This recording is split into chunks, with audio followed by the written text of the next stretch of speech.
Hey guys, this is Tacho here, and today we're just going to be doing an arena run in Fire Emblem Heroes. I'm going to be showing off the full Christmas team here. I love these units, guys. These Christmas units are amazing. Every last one of them is a spectacular unit. They've got really amazing base stats, and they came with some really amazing skills. So let's just see what they're capable of in arena play here. As far as Robin goes, I'm running Brazen Attack and Speed, Swordbreaker 3, and Armor March. I've also given him the Speed Up 3 Sacred Seal. So Robin, for an armored unit, actually has a very good base stat total when it comes to speed. Or, I guess not a base stat total, but just a very good speed base stat. Because he has 34 neutral speed, which ties with all the other really fast armor units like Black Knight and Halloween Henry, and also Amelia. So Robin is pretty much as fast as it gets when it comes to an armored unit, and giving him the Speed Up 3 Sacred Seal just really helps with that. So pretty much once Robin gets to the point where Brazen Attack and Speed is going to activate, he's going to have no trouble at all getting doubles on his opponents. And I've given him Swordbreaker 3 in the B slot just to give him an easier time against sword units before Brazen Attack and Speed actually kicks in. He's also got Tannin Boom, Swap, and Bonfire. I love the weapons on this Christmas banner, guys. The +2 when the foes initiate on you makes it so good for the armored team, especially when you're playing by baiting your opponents. You're just gonna wreck them so bad on the enemy phase. It's awesome. I love these weapons a lot. So moving on to the next unit, I guess we'll talk about Krom now. So this Krom has Bold Fighter 3 that I sacrificed one of the Christmas Lissas I managed to summon into him. He's got Brave Axe Plus, Death Blow 3, Fortify Armor, Attack Up 3 Sacred Seal, Pivot, and Moonbow. So this Krom is pretty much just a green variant of Effie. They have the highest attack stat in the game, which is 40 base neutral. So with the plus attack IVs, sadly I don't have a plus attack Krom, but with the plus attack IVs on this Krom, he's pretty much gonna one round anything that he attacks. So the first hit with Brave Axe is gonna be standard, then the second hit is gonna be a guaranteed Moonbow thanks to Bold Fighter, and because Bold Fighter guarantees that he gets double attacks, this Krom is always going to quad when he attacks, and that's just incredibly devastating to his opponents. Alright, there's like an ambulance outside right now. I don't know if you guys can hear that, but it was pretty noisy just now. Hopefully that stuff goes away. I don't want to have too much outside influence going on while I'm recording here. Okay, so moving on to Lissa. Lissa's a really nice unit. She has the highest base stat total in the entire game at 175. So my Lissa is plus attack minus HP, which sadly the minus HP gives her -4 to her HP. So it kind of drops her base stat total back down to 174, meaning that she just ties with Amelia. But it's still all good. My Lissa is pretty much just a bait unit, but she also has functionality on her phase since Bold Fighter 3 is just so awesome and it guarantees that she's going to activate Bonfire on the second hit. So I have Fury 3 on her just to augment her ridiculous base stat total even further. I love running Fury 3 on units that already have such a high natural base stat total, because getting +3 to all your stats when your base stat total is already so high just makes your stat spread just completely insane, man. Look at this Lissa's base stats. Aside from speed, which is still not even that bad, 38 defense, 37 res, 53 attack. I mean, come on, you cannot touch this Lissa, especially on the enemy phase with Close Defense 3 as the Sacred Seal and with Handbell giving her +2 to all stats when she gets initiated on. Really crazy, guys. Lissa is amazing. And finally, of course, we have everybody's favorite unit from the Christmas set. We have Daria here. I've gone ahead and refined her weapon, Candelabra Plus, so I gave her the defense boon, which is nice because my Daria was minus speed plus res, so giving her the defense refinement on the weapon rounds out her defense is pretty good. So she's got 37 defense and 39 res. Really crazy trying to take down this Daria, especially after a Fortify Armor buff. And as you guys already know, she comes with Close Counter and Vengeful Fighter. Very powerful skills for the enemy phase. She also has Hone Armor that I gave her just to buff my other armored units. It's really nice to get both the Hone and the Fortify armor buffs on Robin because his stats are really nice and he's got a lot of speed. Also Lissa as well, she makes really good use of the double buffs. And finally, I gave her Distant Defense 3. That's mainly because Daria is actually the only unit on this team that I have to deal with Brave Lyn. So in the event that I'm playing my arena run and I have to fight a Brave Lyn, I would very much like to make sure Daria is a solid enough check to deal with her. So that's why I gave her Distant Defense 3. And that's pretty much it for the team. It's a very powerful team, but I'm not sure if it's the best idea in the world to run all 4 of them together like this. You'd probably want to mix and match and run some of the other armored units. Like Hector is really good. He combos really nicely with Daria. And there's also really good options like Halloween Jacob and Halloween Henry. So running all 4 of these units, I'm not sure if I would say you should do that. But definitely using all 4 of them together like this is a whole lot more fun. And they can totally get away with it, seeing as how good they are as individual units. So it's still a pretty good team. But yeah, I would say there are some other options you may want to replace. Like, for instance, running both Krom and Lissa is a little bit redundant on this team since they pretty much just do the same thing. So it's not necessary to have both of them.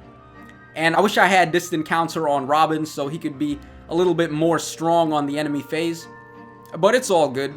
I still like having Brazen Attack and Speed on him, so there's no worries there. Alright, so as far as the actual fights have gone, if you guys have been paying attention, I've been pretty much coming up against nothing but armored opponents. That's usually what happens when you're playing in the arena and your team doesn't have a lot of merges. Like, on this team, the only merge I have is a +1 on Krom. So that means that all I'm going to face pretty much is armored teams since they score the highest. So, okay, this guy has a pretty well-rounded team here. He's got Black Knight, Halloween Henry, Effie, and Christmas Daria. So, pretty solid armor team. Let's see if I can take him on with the full Christmas team here.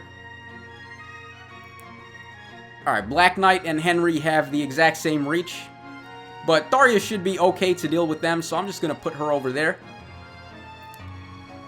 And we're going to do some swap shenanigans to make sure Lissa and Krom get Armor March on the next turn. Alright, that Henry actually rallied on Black Knight, so I was thinking that Henry might actually try to attack me, but if he did that, he would have definitely did 0 damage since Daria's got so much res and Distant Defense 3. Alright, so I'm going to most definitely let Krom destroy this Effie on his phase. Okay, so there Daria attacked mine. I didn't get Vengeful Fighter off because sadly I was below half health. A lot of people seem to be having some trouble dealing with Christmas Daria, and that's because of Vengeful Fighter, of course, and because her res is so high, as soon as she procs her special, it's very likely that she's gonna kill your unit. So the best way to deal with Christmas Daria is to let her attack you, rather than trying to attack her. Alright, next phase, I'm just gonna let Krom destroy this Henry.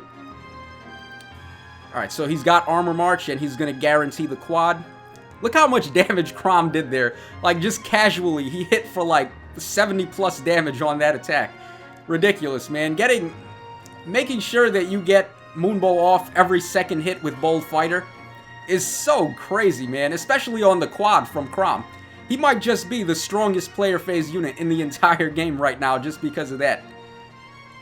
Even more so if you combo him with Axazura with from the New Year banner with the flying mechanic, because that way you can run stuff like Guidance 3 on her and make sure that Krom's one range movement isn't really that big of a weakness. So there's a lot of ways you can play this Christmas Krom, guys. He's actually my favorite out of the batch overall, I would say, as far as functionality goes. Lissa's also pretty good too. Yeah, so I would say in terms of ranking, I would rank them Krom as #1 for me, followed by Christmas Lissa and Daria, probably tied for them, and then even though Robin's in last place, I still think he's a really good unit. So yeah, they're all winners for the most part. If you manage to summon any of these guys, you managed to pull yourself a very great unit. So don't feel bad if you couldn't get all of them. just having one of them is quite enough. Alright, so Lissa just showed Fiorm who was boss there. Now they've got Ira and also Daria, both with their special attacks ready. I think Robin should be okay against Ira since I've got Swordbreaker. The problem, though, is taking a hit from that Daria since she's got Aether ready to go right now. So ideally, I'm going to want to be the one to attack on her and initiate. Yeah, I think this is probably the best move so that I can avoid getting hit by Daria. So I'm just going to bait their Ira with my Robin. And now we should be good to go. Robin should be able to finish off Daria in one shot, especially with Bonfire. Okay, so there we go. Alright, that's another win down the hatch. And we're on to the final round already, guys. So I hope you've been enjoying the run and the little discussion on these Christmas units. Alright, this guy's got Sorin, Ira, Lucina, and Fiorm. Pretty interesting that I'm finally not fighting against a full armor team like we've been doing pretty much the whole time here. Okay, so I think actually if I swap places with Robin and Daria, I can bait Sorin and Ira. But actually, I forgot that Sorin has Water Sweep, so I'm not even going to be able to bait Sorin. And also, I put Robin in range of Sorin like a total idiot there. So that was pathetic playing on my part, and I'm lucky that Brazen Attack and Speed just came into play for Robin. Otherwise, that Ira was going to double me pretty hard there. So yeah, that was a really bad misplay. I should have been punished for that. I should have lost the unit there. But by some stroke of genius luck, I was able to make it out of that alive. I hate making misplays like that and then ending up not getting punished for it, because it doesn't really teach you how to play better. It's just like, oh man, you got lucky there. Just hope that you get lucky again next time. But I'm trying to earn my wins here. I'm not trying to just scrape by getting lucky alone. Alright, that Sorin actually doesn't have Water Sweep like I thought, so he's got Vantage. So I'm gonna have to initiate on them and kill them that way. Alright, Krom is definitely gonna eat that Sorin now. And I think I'm safe to let Krom bait Fiorm. I don't think she can do anything to him. So we're pretty much done at this point. Despite that really bad misplay. I apologize for that, guys. Yeah, sometimes I'm just a little too quick on the draw and I act first and think later. Alright, so there we go. That was a flawless run in Arena. Practically no merges on this team aside from the +1 Krom. So let's see what the score was for that. Okay, 4894. Pretty close to 4,900 actually. I'm sure I could have probably gotten there too if I just decided to back out and waste a couple of swords. So yeah, guys, that's not bad for a high-scoring team if you don't have too many merges. Running a full armor team with high base stat totals like that, as well as high-cost skills like the Brazen skills and Bold Fighter and Vengeful Fighter, really going to help your score when you're playing in the arena. So that's pretty much it for this run, guys. Hope you enjoyed it. As always, this is Tacho signing out, so cheers, have a great day, and I look forward to showing off some more arena runs for you guys in the future. Take care, guys.